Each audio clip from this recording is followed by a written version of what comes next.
Skincare isn't magic, it's chemistry, a science where 1 plus 1 equals 2, where your skin, the largest organ in your body, is reacting to whatever you expose it to for a prolonged period of time. Understanding the ingredients in this video will make you far more confident in choosing skincare that actually works for you and help you separate genuinely effective products from clever marketing.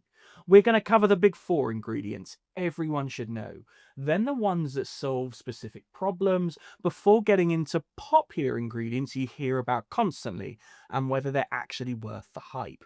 Quick thing before we start, if you try anything in this video without wearing sunscreen regularly, you're basically drying your hair with a hairdryer while standing under a shower. It's just not going to work. If we haven't met, hello, I'm Kirk. I'm training to be an advanced esthetician, and this channel is about helping people in their 30s and 40s look healthier and fresher without complexity or hype. This video is completely unsponsored. I got 117 subscribers, and none of these brands know I exist. Everything's bought with my own money. If you want a simple science-led routine that delivers results from 6 weeks of consistency, there's a free guide link down below. Right, let's start with the big four. First, retinoids. If skincare had a hierarchy, retinoids would be at the top. It's the big daddy, the boss. If skincare ingredients had CVs, retinoids would be embarrassingly overqualified.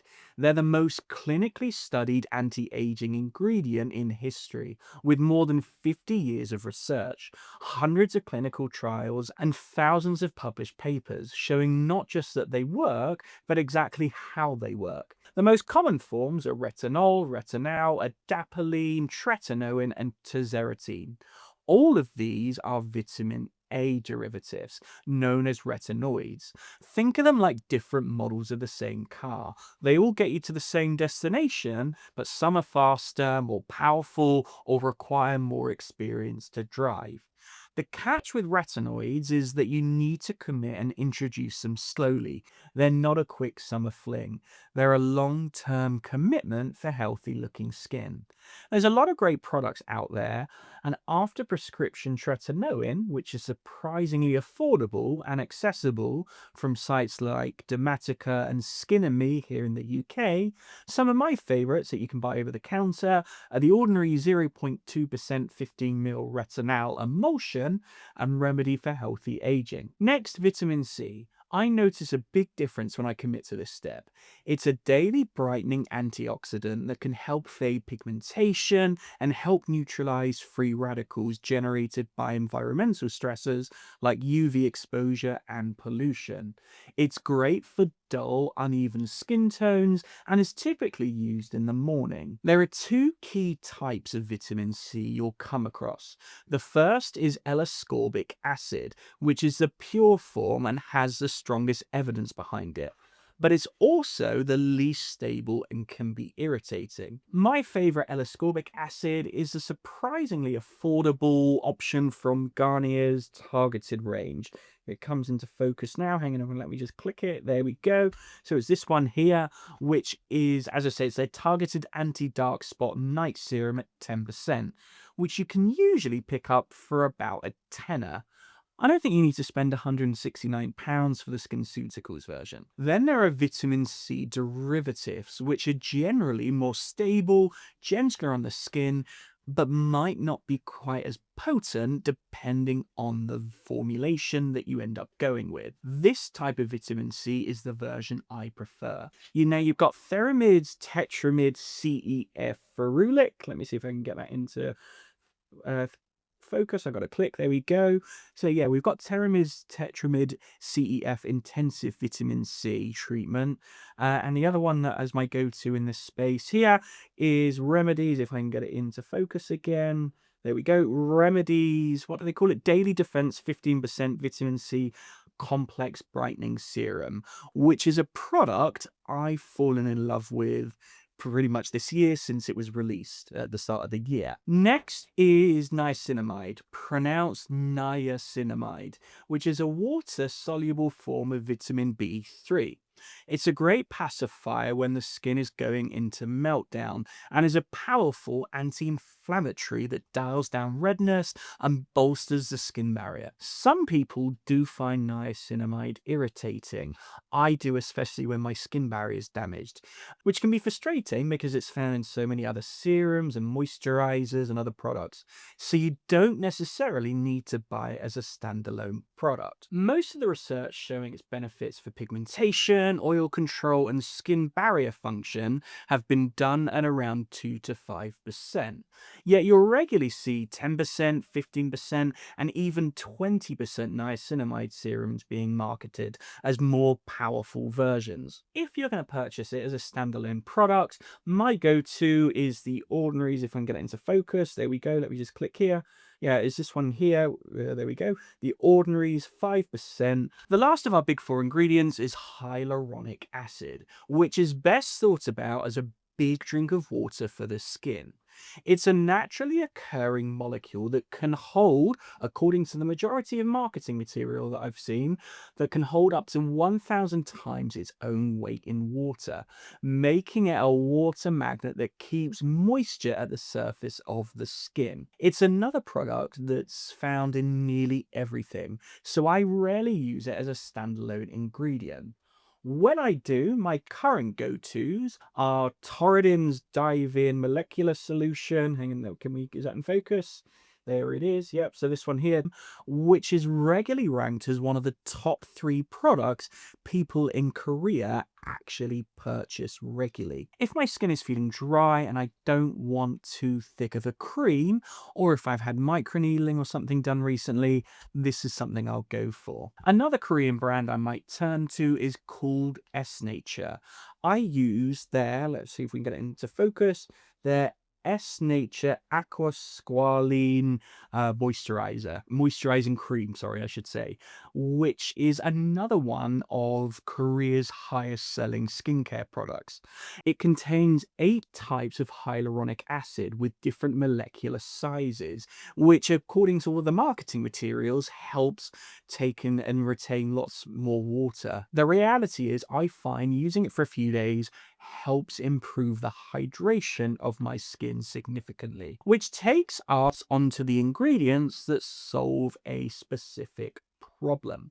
First up, azelaic acid, which is a criminally under the radar skincare ingredient. It's the unsung hero for redness, post acne marks, blemishes, melasma, and fine lines. An antioxidant and anti inflammatory darling that you can use twice daily.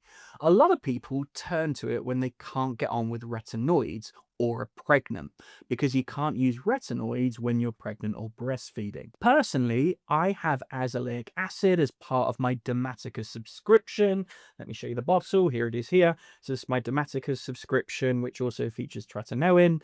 As I say, Skin and Me also have one, not sponsored. But yeah, so I get my azelaic acid from this. But if you want to buy it or purchase it as a standalone product, my favorite comes from another Korean brand, which is Anua's Azelaic Acid 10 Plus Hyaluron Redness Soothing Serum, which is a mouthful. Next are AHAs, or alpha hydroxy acids. These address dull-looking skin.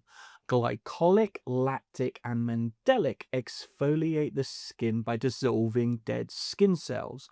You don't need a harsh scrub with little beads in it in your skincare. That's actually pretty outdated now.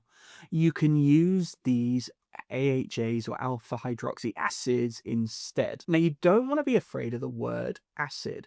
The ones you can purchase over the counter are safe to use, and our skin is naturally slightly acidic anyway, which is a defense mechanism to stop unwanted bacteria entering the body. Think of them as little Pac-Men nibbling away on your dead skin that causes dullness.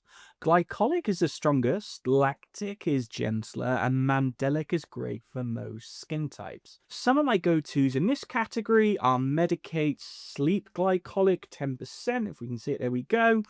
So that one, Also, Sunday Riley's Good Genes. I think this is a brilliant lactic acid. Maybe one of my favorites. Really like it. It's definitely worth the money. It's more expensive. And also Paula's Choice 6%, if we can see it. There we go. Which is, if I can get it in focus for you, there we go. It's a 6% mandelic and 2% lactic acid. There's also BHAs, or beta hydroxy acids, that go deeper by unclogging pores and are hailed as heroes for clearing out breakouts and acne-prone skin. It's also great for reducing the appearance of pores. Men's skin is typically thicker and slightly oilier than women's skin, so men and people with oilier skin typically benefit from including this as part of their routine. Salicylic acid is the most common BHA found in skincare. My favorite in this category, and I think a really good product, and is definitely a bit of a legend, it's got a bit of a cult following, is Paula's Choice Skin Perfecting BHA. Yeah, which is a gentle gel exfoliant I've got here. I prefer the gel rather. They've got another one which is a liquid format, but I think this one is better, especially if you've got facial hair. It's easy to get round. It's not crazy expensive, but it's not the cheapest out there. Superdrug's own brand Me Plus BHA toner is a good, more affordable option than the Paula's Choice. People with really oily skin might want to go a step further and use salicylic acid in their cleanser too, which if you've got a really bad breakout, it could be just that little bit more impactful and effective. When that's the case, my go-tos in this category are CeraVe Salicylic Acid Smoothing Cleanser, and the other one, which I think is just as good, if maybe a little bit better, but they're very close, is Remedy Salicylic Acid, which is what do they call it again? Sorry, the Remedy for Cleansing Gel to Foam Cleanser with salicylic acid for face and body. Benzoyl peroxide is another great product for acne-prone, oily skin. When you've got a flare-up that you're trying to address, I like to spread it across the entire area, and also, again, think of it as a bit of a Pac-Man eating the acne-causing bacteria. It's usually quite drying though, so it's important to moisturize liberally. Acnicide's 2.5% benzoyl peroxide is my go-to product at this strength. You can also purchase benzoyl peroxide in stronger strengths. This one's actually the 5%, but it goes up even higher than that. But the slight increase in strength isn't usually worth a substantial increase in irritation risk for most people. The only reason I've got the 5%, not the 2.5%, is because it was easy to get hold of. Next is my favorite under the radar skincare ingredient, urea. Urea is a jack of all trades, but with urea, the concentration is really important. At concentrations of 10% or higher, not only does it pull water into the skin and keep it hydrated, it also acts as a cherolytic. This means it softens and breaks down the bonds between dead skin cells, so they shed more efficiently. This helps normalize skin turnover, improve barrier function, and gradually improve skin texture and smoothness over time. I usually lean towards using urea on my body rather than on my face. My go-to 10% urea product is Eucerin's Urea Repair 10% Urea Intensive Moisturizing Lotion. It's great for moisturizing and exfoliating in one. And obviously, because it comes in a relatively big tube or tub, you can get quite a bit of coverage. Next are ceramides. If you think of your skin barrier as a brick wall, your skin cells would be the bricks, and ceramides would be the mortar holding everything together. They're fats that your skin naturally produces, but as we age, we gradually lose them. Applying ceramides to your skin is a bit like patching up the holes in that brick wall. They make your skin barrier more resilient and help reduce water loss. You'll typically find ceramides in moisturizers, and lots of good moisturizers contain them. My go-tos that contain ceramides are Astura's Atto Barrier 365 cream. I think this one is brilliant. It's Korean. Another one of my favorites is Iliun's. If it can come into focus there. There we go. So Iliun's Ceramide Atto Lotion. This one's actually meant for the body as a body moisturizer, but it works in your face as well. So it's quite a more affordable and quite a good version of it. And of course, if you want to go for something Western, maybe something that's a bit easier, the classic, the Go at an affordable price. Let me turn that one around so you can see it because that's not very useful. Is still undone it. There we go. Is CeraVe's moisturizing lotion, which is slightly thinner, and moisturizing cream. Very similar formulation. This one's just slightly thicker. So if you like a cream or lotion, if maybe you've got slightly drier skin, go with this one, or it's the winter. If you want something lighter, go with this one. But these are really good alternatives. Which brings us on to the ingredients people always talk about. Peptides seem to be having a moment right now, with high-end and drugstore brands getting in on the action. They're short chains of amino acids that act as messengers, signaling to your skin to repair itself and boost its own collagen production. Proteins like collagen and elastin are built from amino acids, so peptides are thought to help support healthier, firmer looking skin over time. For people in their 30s and 40s who want to look healthier and fresher, they're usually my go-to recommendation after retinoids and vitamin C. They're one of the most well-tolerated ingredients and tend to be low irritation and suitable for sensitive skin. They work hard in the background, building long-term strength and resilience in the skin. They're also not a summer fling, but a long-term commitment. My favorites at the moment are Numbuzzin's number 9 NAD Biolifting Essence. Yeah, I got the name right. And also this one here, which is the Ordinary's multi-peptide and copper peptide 1% serum. And also Neod, which is the bigger brother, older sister version of the Ordinary, slightly higher or higher quality ingredients, but more expensive. I like the Neod's Copo Amino Isolate. Another one just to call out, I haven't actually tried it yet, but is Remedy's Copper Peptide Complex Advanced Firming Serum, which takes us on to collagen. Collagen is, of course, the protein that keeps our skin firm, bouncy, and youthful. If healthy aging is the goal, the majority of the most effective skincare and in-office treatments like microneedling and laser treatments stimulate collagen production in our skin. But applying collagen topically doesn't have the same effect.